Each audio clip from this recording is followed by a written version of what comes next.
Yo, YouTube, what is up? Radar25 back again with my co-host, Michael Fuentemania. What up, Marks? Money in the Bank. Guys, we are here and we're dropping our recap of Money in the Bank. We're going to go over every match, go through the whole pay-per-view. I've really enjoyed these shorter pay-per-views. This thing was from if you don't include kickoff, it's from 7 to 9:30. Which awesome. Is perfect on a Sunday. Yeah, perfect. Get these shits done and out, especially super old school. It felt like the early 90s again. Yeah, especially with these like in your house, it felt like, right? Like that. Yeah. So especially with the empty arenas, it's better to have these things quick. Easy. Yeah, and they put the main matches back to back to back. They put Universal title match, then the heavyweight championship match, and then the Money in the Bank's like right after another because if there's a live crowd, you want to put a buffer in between. But since there is no crowd, you want to keep everybody engaged and keep going. Keep it rolling. Yeah, keep rolling. So we're gonna get into the video, guys. Before we do, I want to remind you guys, drop a like on this video, previous videos that have dropped. Hit that notification bell, hit that subscribe button. If you're watching and not subscribed, please do. Follow me on social media, Twitter, Instagram. Also follow me on Twitch and Mixer where I live stream. That all pop on the screen right now. And guys, without further ado, let's jump right into the video. Our recap of Money in the Bank 2020. And that's the bottom line. Stone Cold said so.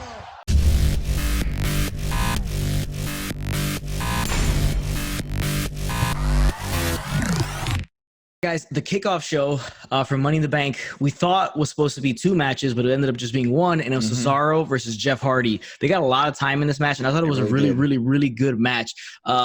Jeff looked good. He looked, fresh. In shape. Yeah, in shape. Yeah, like a spring in his step compared to when we saw him when he faced Corbin right before WrestleMania when he first came back. But he looked good. He's taking on Cesaro. Cesaro can have a good match with anybody. I think that's his main issue is that he doesn't connect over the mic, but that he's so good in the ring that he kind of gets that hell of a hand type of thing.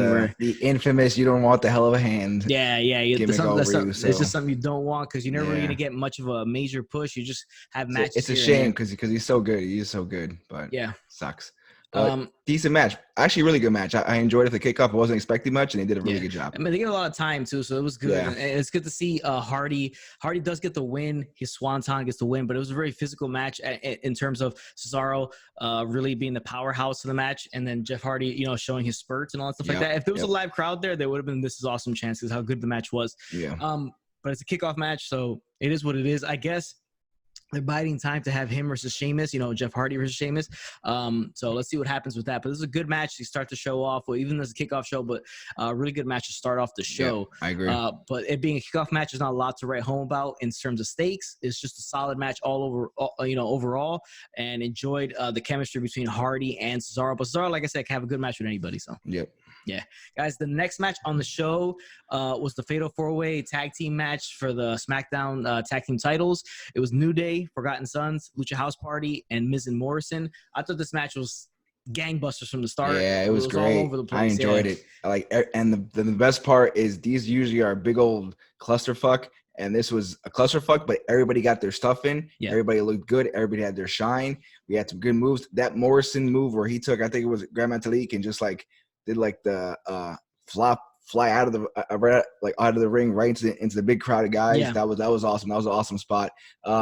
Again, Forgotten Sons are getting a shine. They didn't win the belts too early for them, obviously, because they've only been around a couple of weeks. But they really are shining, and the tag team division is getting some spotlight. So that's really good.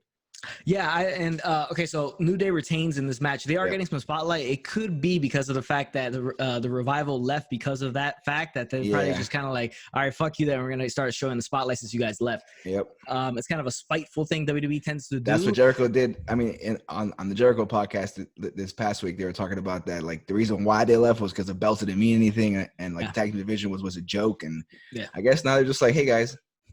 Yeah. Well, I mean, all right. So going back to the match, right? So this is all basically everybody got their stuff in. Even Jackson Riker, the third member of Forgotten Sons, got some stuff in on the outside. Now it was basically Metalik, Dorado, Kingston, and Morrison doing all the high flying stuff, while the other guys are just catching them for the most part. But a lot of stuff going on here, a lot of fun. Like you said, these matches are clusterfucks, but when done correctly, when it just has to be chaotic right? To keep everybody interested because there's so many moving parts. But if it's as chaotic as you possibly can make it, I think it helps it in the end. And this is another good match. So it's back-to-back really good matches. You had Cesaro, Jeff Hardy, and now you had the Fatal 4-Way match, and then you got the New Day retaining in this match. But everybody looks good after this. And Lucha House Party get a little bit of a push here and there. Yeah, which is good. It's good because another tag team you could have fun with, because I don't think at this point anybody's going to take him as a contender to actually win the SmackDown Tag Team Championships, but they're good guys to throw in matches to have fun with, especially with how those guys are going to gel with a team like the New Day, with the High Flyer and Kofi and the Powerhouse and Big E, and how they work with Miz and Morrison, because Morrison is just so damn athletic and all the cool stuff that he does. You see some of the stuff he does with Metalik, it's wild. But he's into that lucha style, from Lucha Underground and from AAA or AAA. AAA. Yeah, so it's good stuff right here in this match. New Day retains. Let's see where they go from here. Obviously, no Usos, so these 4 teams are probably going to intertwine with each other a lot because there's no other tag team out there on SmackDown to really jump in this. And if they continue to push them the right way, and all these guys, I mean, they have a nice group of talent here. You can have different types of matches, all types of teams. I mean, I'm excited for the tag team division. I'm getting my hopes up high. They're probably going to just crash them like they always do with the tag team division. But so far, it's been pretty good over the last month. So I'm excited to see where this goes. Yeah, it's one of the better things on SmackDown. So we had 2 good matches. He said Cesaro, Jeff Hardy, and the Fatal 4-Way Tag Team match. And then we had a match that we thought was going to be on the pre-show, which was advertised as MVP versus R-Truth. It's on the actual show. So R-Truth comes out, he does this funny little what's up thing to the crowd, even though nobody's there. Typical funny R-Truth stuff where he's like kind of like the buffoon or whatever. Like which is good. Like he does a good job. He makes you laugh. It's entertaining. It's good for what it is. Yeah, so the MVP comes out. The match seems like it's going to start. They go with a little back and forth on the mic. Then out of nowhere, Bobby Lashley interrupts, comes out, and he tells MVP, yo, I got this. MVP's like, and that's the truth. And he walks out. So the match ends up becoming Bobby Lashley versus R-Truth. And little funny things happen here and there, but it's just Bobby Lashley being... it's basically a squash. Yeah, being squashing. So it's basically Bobby Lashley being shown as dominant, which is fine. That's cool. But... other than that, there's really not much to write home about. But Bobby Lashley should be shown as a strong, dominant figure. I'm kind of wondering if they should try to change his name maybe to Robert Lashley instead of Bobby. But that's probably why they changed Bobby Roode to Robert Roode, because they don't want to have 2 Bobbies on the show. So they're like, that's a Vince thing. It's like, we have 2 Bobbies. Change his name to Robert. But yeah, let's see what happens with that. But overall, it is what it is. It's just more of the same. Lashley being shown as a dominant figure, trying to kind of reestablish him as like somebody be actually be worried about and feared in WWE. So other than that, it's kind of a throwaway kind of thing. It was a segment. It was just a segment, basically. Yeah. Next match on the show, guys, was Bayley versus Tamina for the SmackDown Women's title. Now, the video package beforehand and the match itself really helps build Tamina. Yep. Even like we said before, she's limited in what she can do, but for what she is being asked to do, she's doing a hell of a job at it, being the powerhouse and stuff like that. She's, she doesn't move as well, but, she does what she's there to do, and she does a good job of it. Yep. I thought this was, a very solid match with Sasha Banks on the outside, a little bit of, interference here and there. There's one point where Tamina hits Bayley with the Samoan drop. Yeah. It looks like she's going to go for the pin. I was like, oh shit, is she really going to win this? And then Sasha kind of slides into the ring, kind of distracts her. And then that was that. So Bayley gets a win, and she retains with the help of Sasha Banks. There was a little roll-up at the end, and when Bayley wins, it was kind of awkward. It was kind of awkward. It was kind of stiff. It looked a little off. But it was, good match. Solid match for what it was. I'm a little disappointed that they've kind of went away from the whole breakup between Bayley and Sasha. Like that felt like it was leading into it. They teased it a little bit. They teased it because so before the match started, they had Charlie Caruso interview both Sasha and Bayley. And Sasha was kind of like uninterested and like looking away. Well, she was saying that did she blame did Bayley blame Sasha for losing that tag team match on SmackDown, and Bayley didn't let Sasha answer, gave her explanation, and kind of walked away. And Sasha was making faces back and forth at both Charlie and Bayley, so it's a little bit there, but. The match itself really didn't tease anymore at all. Yeah. So they're probably keeping it in their back pocket, and they'll probably lead up into the summer. But good match. Tamina got her shine. I don't expect her to do much more after this. This could have been like a nice little run for her. I don't see her being a big time, especially with Lacey Evans in there. I think she's ready to take over like the next mantle for SmackDown Women's Division. But yeah, it was a solid, really good match. Again, quick pace, bam, bam, bam, bam, bam, perfect. Yeah, a little awkward part at the end where a little awkward. You know, the roll up, and then Bailey's kind of just laying on top of Tamina, like waiting for Tamina to kind of get her balance up and get up and put her in the Samoan drop. Yeah. Like, and then when she went for the Samoan drop at the end of the match, here comes Sasha to take it down from the knees, and that was pretty much it. That's the end of that.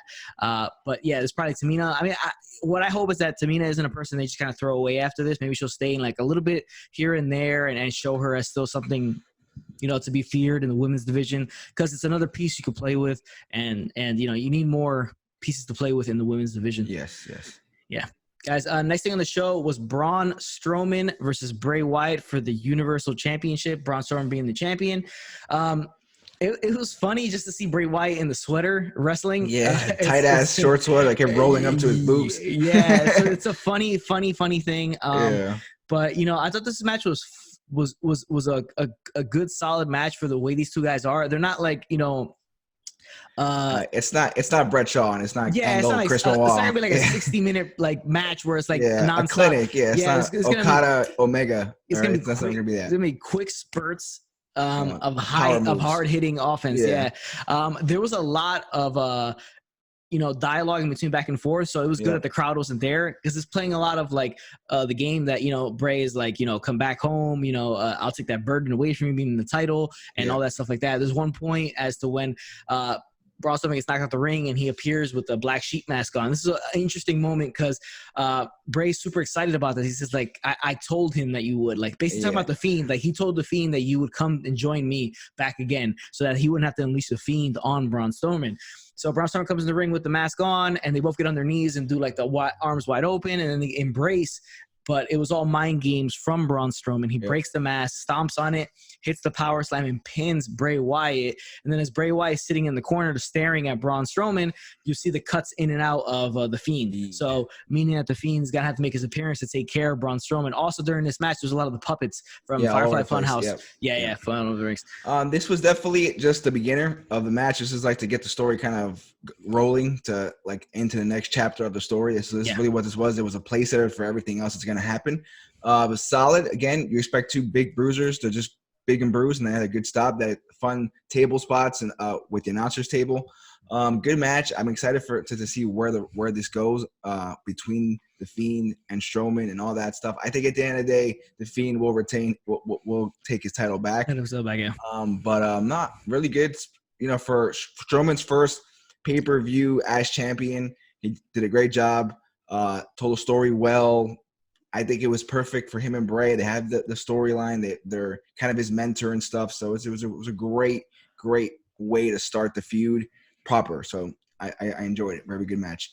And it was kind of wonky with the whole black sheep thing, but it was cool that they were playing that in for the last couple of weeks. So I mean, the storyline fits like a glove basically for these two guys because they have the history built in. Also, they showed the video package, Luke Harper sighting, just so you guys know. There was a Luke Harper sighting. Not an Eric Rowan sighting though, because he was released, but Luke Harper is sighting very quickly. Another funny thing that happens later on Money in the Bank match we'll get to later. But guys, Strowman is still your Universal Champion. This feud is far from over. Now, with the facial right at the end, so he's looking and he's staring back at Braun, and then the things, the Fiend pops in and out. That's the stuff we wish that AEW would have done in the Cody and Lance Archer stuff. Stuff like that, the little nuances and stuff like that. I gotta stop saying facial because it gets a different connotation sometimes. So a dirty connotation. I have to change that meaning. So I guess like I don't know, camera cuts to the face. I mean, it's okay. That's enough of that. All right, that's enough of that.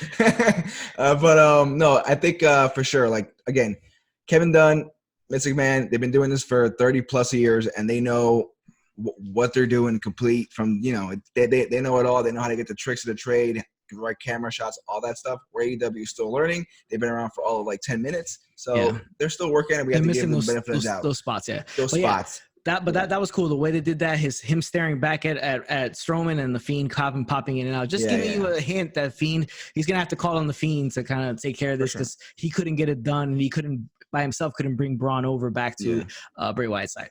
All right, guys. Next thing on the show, the show is moving quickly, right? So we have the Universal Championship match. Now it's the WWE Championship match. WWE Champion Drew McIntyre versus Seth Rollins for the title. This match was slow and there was a lot of back and forth, like trash talking in the beginning. But Someone has a new entrance. That's true. Seth Someone Rollins has a new entrance. has a new entrance song. CrossFit Jesus song. Yes. Is what I'm calling it. Hell of a mix. That's what we'll call it. Yeah. Now, I like that. I think it fits better because I think him coming out the way he comes out with the burn it down and the fast-paced rock music that he has, it doesn't work anymore. Yeah. For the character that he's playing right now, yeah. So even though at a time where intros and intro songs are kind of weak and they're all kind of the same thing, Burn It Down was one of the better ones, even though it was just like a straight metal rock repetitive thing, but it was a catchy one that I'm gonna miss because there's not really good any more entrance songs really exist anymore. That's true. But, you know, if he ever does get away from the Messiah gimmick, he can always bring it back. It's something to have in his back pocket. Like I said, the match was good as overall match, but the first half was kind of slower and there was a lot of talking. But the second half of the match really picked up the pace. You know, it was Seth Rollins working the left knee of, Drew McIntyre for the majority of the second half of the match and really took him down that way. But this was real back and forth. And it showed a lot of fire from Drew McIntyre. And there were certain spots where he was kicking out at one after he got his ass beat. He was kicking out at one, like forcefully, right? You know what I'm saying? Yeah. So they're building him out as as a monster. And then one of those guys, the more you beat him down, the angry, they said it in the telecast, the more you beat him down, the angrier he gets. So it was really good back and forth. And Drew McIntyre ends up kind of sneakily hitting the Claymore just really quick out of nowhere. He hit the Claymore, right? After a nice back and forth with a super kick. What's his move? What's he called? Like the Scottish kiss or something? The Glasgow kiss, the headbutt. So he gave the headbutt to Seth. Seth comes back with the super kick. Yeah, the super kick. Super kick. And as soon as he hits the super kick on him, he bounces off the rope, hits the Claymore kick really, really fast. Credit to his athleticism for able to get that move off that fast. You know, and that good smack. Yeah, that good smack. The knee, the thigh smack that really gets him going. Yeah, but he was really selling the injuries afterwards, and then they went for the handshake, which was it's interesting. It's an interesting way to go. It's an interesting way to go, yeah, for sure. I really think Drew McIntyre is like a classic babyface where he's like a big guy, he has a ton of fire. He fights, he gets his ass beat, but he keeps coming back up and he can Hulk up every once in a while, stuff like that. There's a little bit of that in his character, but he goes up for the handshake and Seth Rollins reluctantly does shake his hand, but also, gives him a couple faces afterwards, like looking at him, a couple different looks. So we don't know really where it's going to go from here. Obviously, he doesn't have his entire stable with him at the moment. So we're going to see. Just basically Buddy Murphy. But I don't think the feud is over. I don't think No. I think and I think this is a good way to. I mean, at first when I saw it like live, I was like, I don't know if I like this, but it's cool because we really don't see things like that, and especially from the heel and the baby face after like their first time going at each other. So it's going to be an interesting way to you're right. change the Messiah character and see where this all goes. So it's a different way, keeps you thinking. So that's what you want. Yeah, you're right. Because normally that handshake comes after the long trilogy. Yeah, like the long trilogy, this is the drawn out story. Which is this is their first match. So we're gonna see where it goes, and they're definitely playing Drew as a different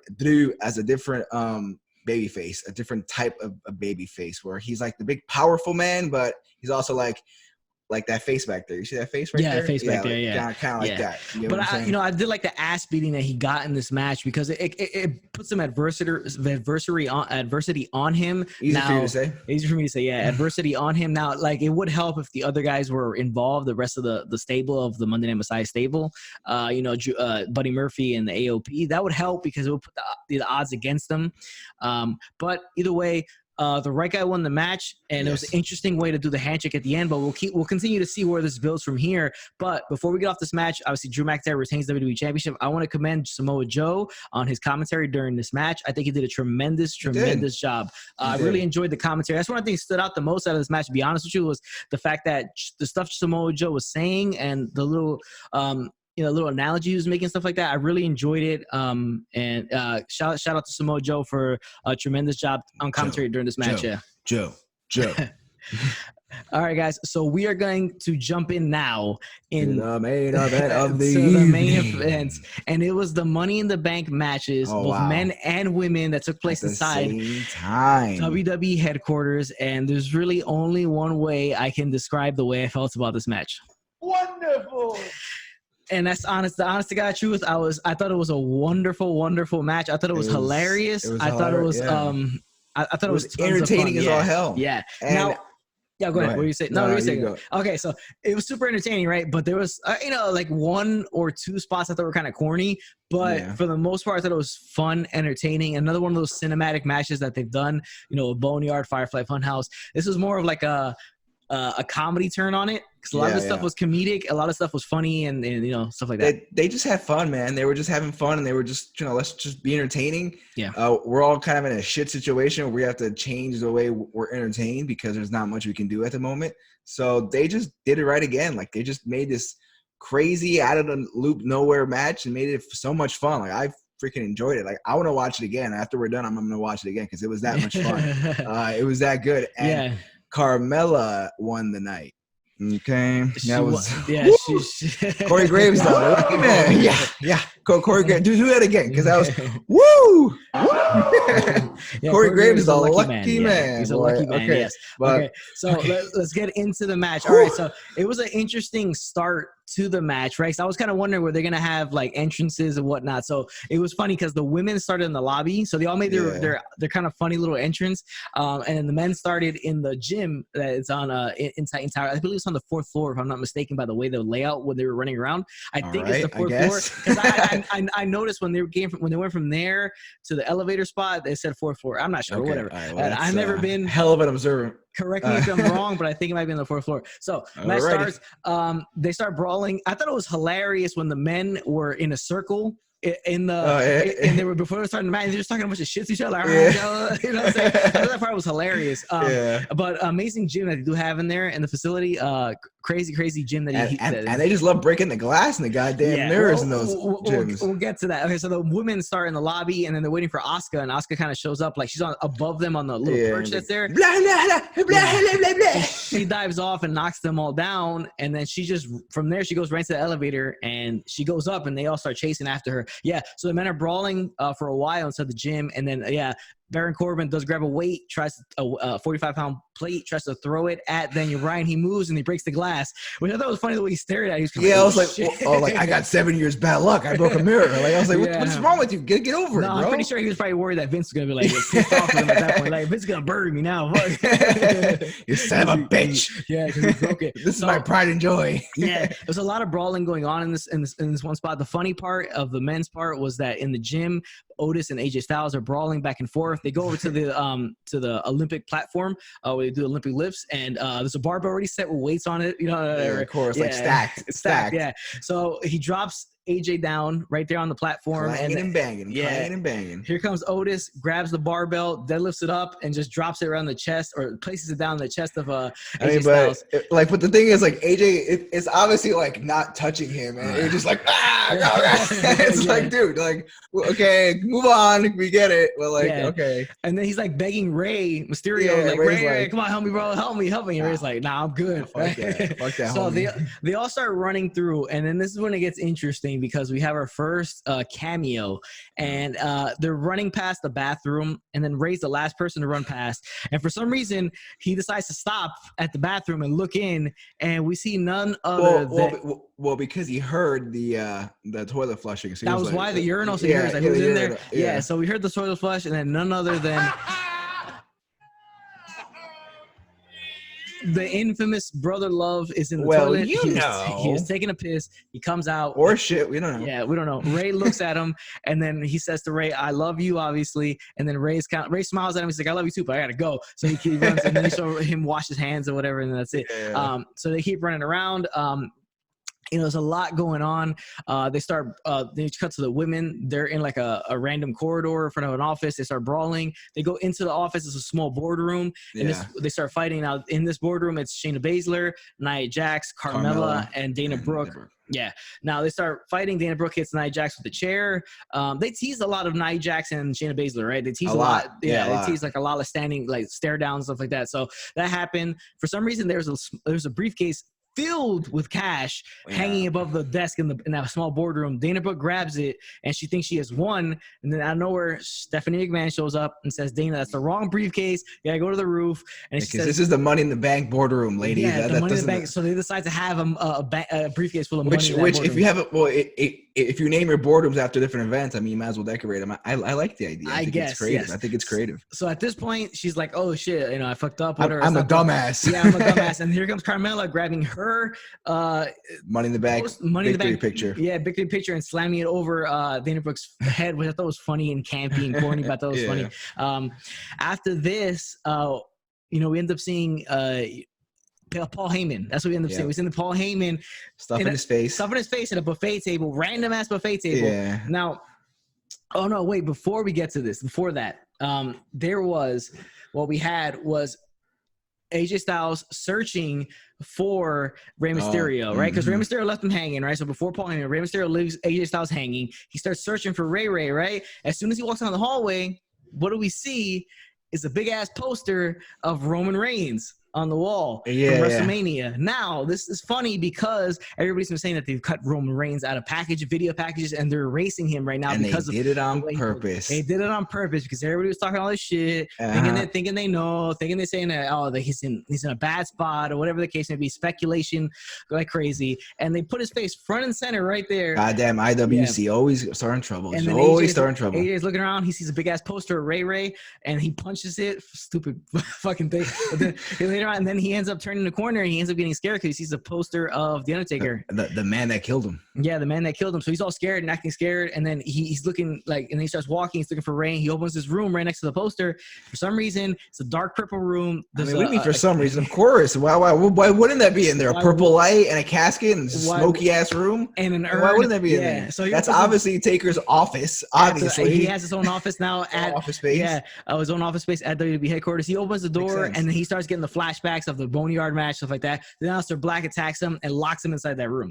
He's like, no, don't do it. Yeah, he's like, oh my God, what are you doing? AJ was hilarious in this. AJ was freaking hilarious this entire thing. Yeah. AJ's the man, dude. AJ's the man. He really is. He's a great, tremendous performer. So from there, now we get to Paul Heyman. They got to Paul Heyman and he's stuffing his face there. And I thought this was this is the second corniest part of it because the next part is super corny. Super corny. It started off funny as hell, but then I was like, So they get there and then this is when the first time all the women and men run up against each other. They meet up face to face, right? What their beef is with each other, I have no idea. I know. So he's stuffing his face there, Paul Heyman, and then here comes Dana Brooke with the picture still on him, and she bumps into him, and then Otis has a sandwich. He's going crazy, and he screams out "food fight." So then they actually start doing a food fight, which I thought was kind of corny, but I mean, but we've seen WWE food fights before. They like food fights. Vince loves a goddamn food fight, so it's all right. It was funny. Yeah. It was fun. Vince does love a food fight. So they get into a food fight, but then the brawling continues, and this is a good spot where Nia Jax grabs Dana Brooke. Yeah. After, because she was hit by a chair by Dana Brooke earlier in that boardroom, and she tosses her fucking ass into the Coke machine. Holy shit.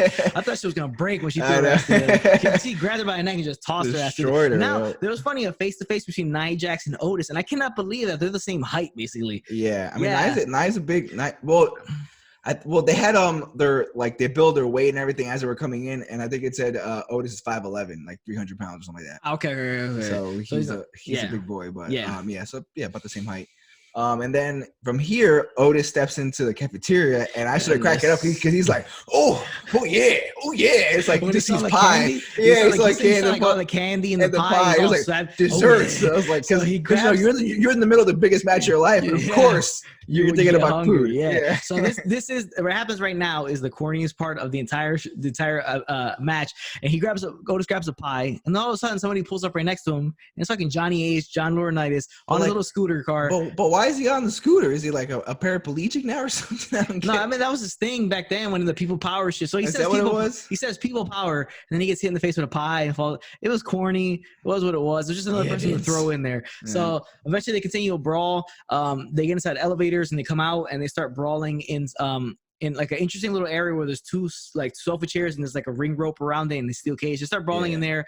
A lot of fighting going on here. And then they had the random cornball fake Doink clown guy. Yeah, it was like a rip-off Doink popping out of the back of a chair. I didn't get that, but it was what it was, right? I guess they were pushing for stuff there. Yeah. So they continue brawling throughout. Carmella does get powerbombed through a table during the food fight. And she's done. She's gone. So her and Dana Brooke right there are pretty much out of the match, right? But Carmella Carmelo won the night, no matter what anybody says. It won the night. So they continue to fight, and then they end up AJ Styles and Daniel Bryan brawling, and then here's they went into an office, and I was like, oh, that office, because I remember from not Dark Side of the Ring, but Beyond the Mat, with the infamous, thing where they're in his office, and puke! He's gonna puke! He's gonna puke! He's gonna. Yeah, that happened. Come on, Droz, I remember seeing the dinosaur, the T-Rex head on his wall. So I was like, that's Vince's office. But you don't see Vince, right? Until like a little bit later on. And they start brawling in there. And then all of a sudden I was like, oh shit, Vince, that is Vince's office. He's sitting back there. And then they stop fighting because Vince is there. He gets up and tells them to get the hell out.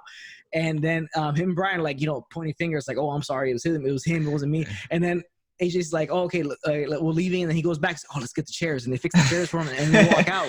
And they close the door. And then Vince proceeds to put a shit ton of hand sanitizer on and just really, like, rub the shit out on his hands. Like, so, poking fun at all the fact that we all have to use so much hand sanitizer nowadays, right? So that was funny.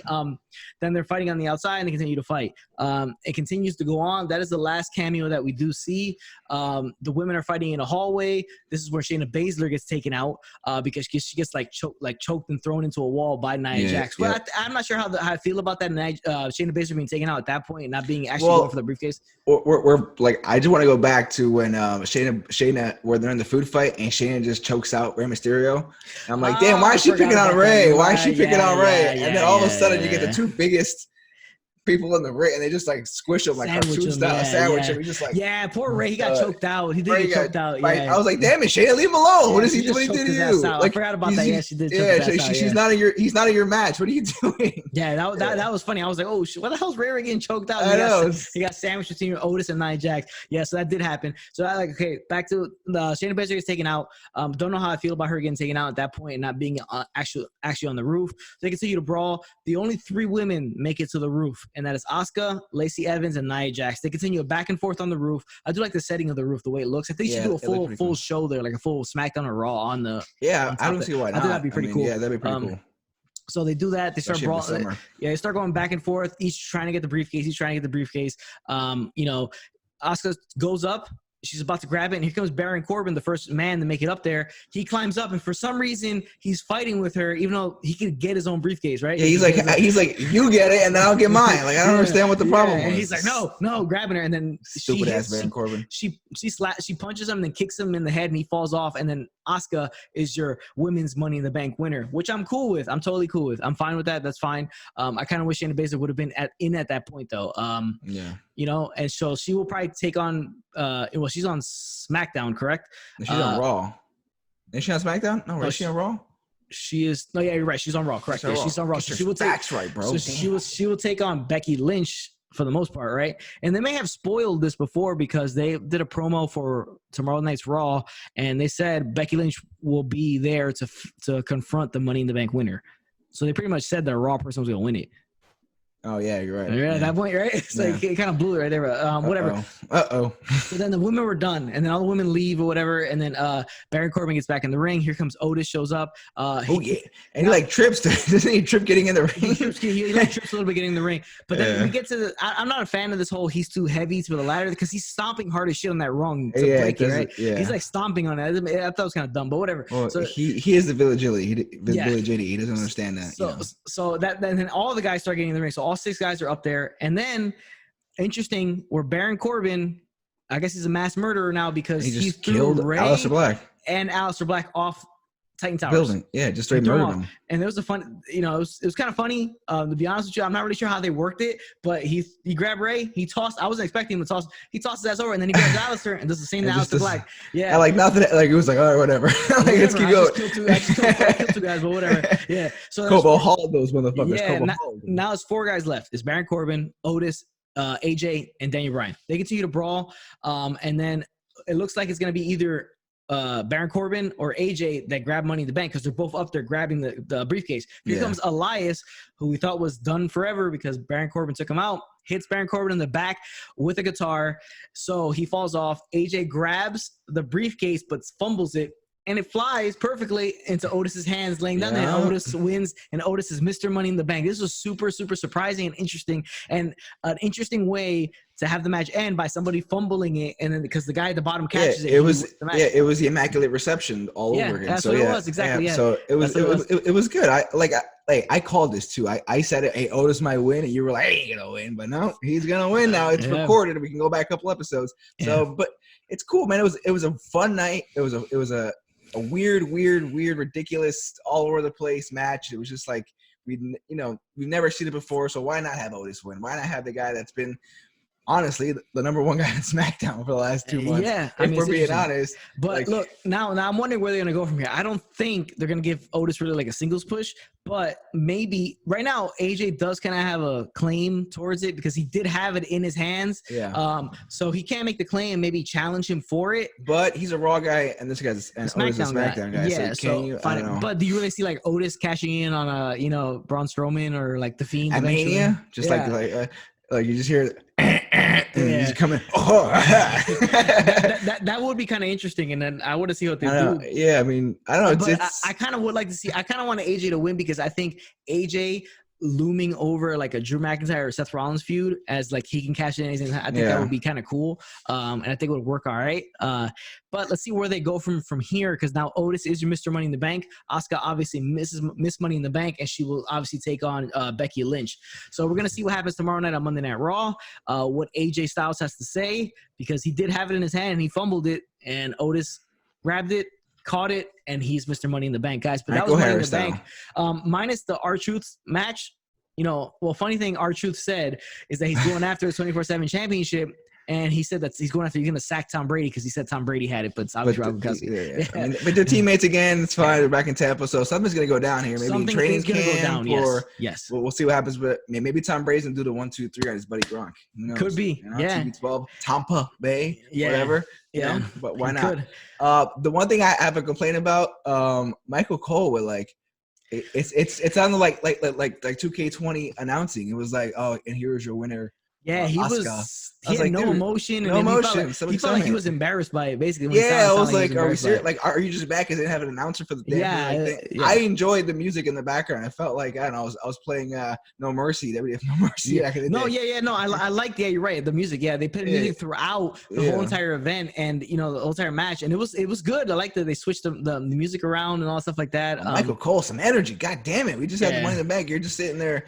And the winner is Asuka. And okay. Also, another one thing in the match is that when Dana Brooke busted her ass, she looked like she hit her head hard as fuck on the floor. CTE. She looked like that's the part she got taken on the match. She slipped because the janitor was there wiping his floor, and Asuka was like, "Where's the roof? Where's the roof?" And then everybody started running through. She was the last one to come by. She slipped, busted her ass. Kind of like she cracked her head open, but that's what she got taken out. But yeah, overall fun match. We enjoyed the entire event, minus that whole R-Truth Bobby Lashley match.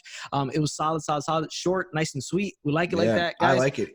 Like if it's not one of the big pay-per-views of 4 majors, they should always just make it this long. I mean, if we're being honest, they should just make maybe Hell in a Cell or Elimination Chamber, you can make those a little longer, but these are perfect. Just like 2.5, 3 hours, perfect. Love it. Awesome. But guys, that is the end of the video. That is our recap of Money in the Bank. Thank you again for watching, guys.